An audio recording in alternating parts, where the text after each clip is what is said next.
শীতের কুয়াশায় রাস্তা হারিয়ে খই মিল গিয়া মুভির জাদু এখন আমাদের দোকানে। হাই, আমি প্রীতম। সকালবেলা ঘুম থেকে উঠে দোকান খোলার জন্য বাইরে বেরিয়েছি। মনে হচ্ছে যেন কাশ্মীরে চলে এসেছি। বাইরে এত ঠান্ডা পড়েছে, কোনো সূর্যের আলোই দেখা যাচ্ছে না। হালকা হালকা কুয়াশা আর ফুরফুরে ঠান্ডা হাওয়া দিচ্ছে। কিছুদিন পর মনে হয় ডায়মন্ড হারবারে এবার বরফও পড়বে। চলো, ঠান্ডায় কাঁপতে কাঁপতে আমার দোকান খোলা হয়ে গেছে। তারপর দোকানটা খুলে ভালোভাবে গুছিয়ে নেওয়ার পর মা আমার আর ভাইয়ের জন্য ব্ল্যাক কফি বানিয়ে দিয়ে গেছিল। শীতের সকালে একটু গরম গরম জিনিস না হলে ঠিক ভালো লাগে না।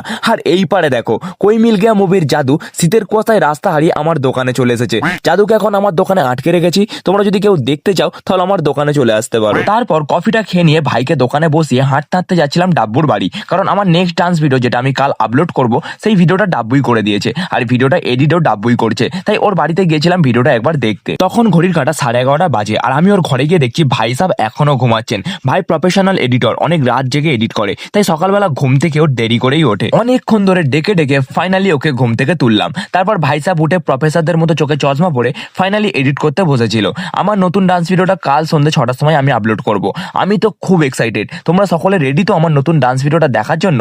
আমাকে অবশ্যই কিন্তু কমেন্ট বক্সে জানিও। অনেক দিন পর বন্ধুরা সব বাড়ি এসেছে, তাই সন্ধ্যেবেলা একটু বন্ধুদের সাথে বেরিয়েছিলাম। আর বাইরে বেরিয়ে ঠান্ডার সময় কি খাওয়া হবে? তখন আশিক বলে সবাই মিলে ম্যাগি খাওয়া হবে। তারপর সন্ধ্যেবেলা ঠান্ডার সময় সব বন্ধুরা নদীর ধারে বসে গরম গরম ম্যাগি খেলাম, মজা করলাম, অনেক অনেক গল্প করলাম। আর তারপরে আবার চলে এলাম দোকানে। দোকান সামলানোর ব্যস্ততা, নাচের প্রতি ভালোবাসা আর বন্ধুদের সাথে দারুণ কিছু মুহূর্ত, সব মিলিয়ে আমার এই ছোট পৃথিবী। পেশা আর নেশার মধ্যে ব্যালেন্স করাটাই আমার জীবনের আসল ছন্দ। আজকের মতো ভিডিওটা এখানেই শেষ করছি। দেখা হচ্ছে তোমাদের সাথে আবার পরের মিনি ব্লগে। Till then, by.